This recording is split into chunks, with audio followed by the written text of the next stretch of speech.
Caught up in the Windrush scandal, says he was left relying on food banks when he was told he couldn't work. He's one of around 50 cases being brought forward in the city for compensation. Mike O'Sullivan has this report. At the Pilgrim Church in the Meadows in Nottingham, an advice session on how to claim compensation for people caught up in the Windrush scandal. Relatives of those whose right to remain in the UK was questioned can also apply. Rudy, now 61, was brought to this country from Jamaica as a year old. In 2016, on a welding course, he was asked for a passport, something he didn't have. It took 18 months to prove he could stay. When I went to citizen advice, they said, well, you're an immigration problem. I've never been an immigration problem. And just from one place to another, basically. And no money.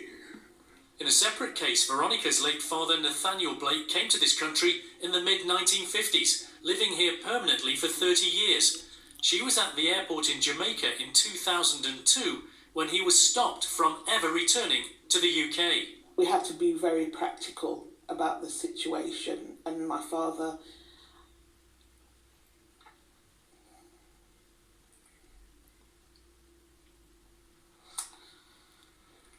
he just put his head in his hands and just, he was absolutely lost for words, really. He just kept saying, my gosh, what's happened? What did I do to those people to deserve this? Rudy says he had to rely on the charity framework to get by.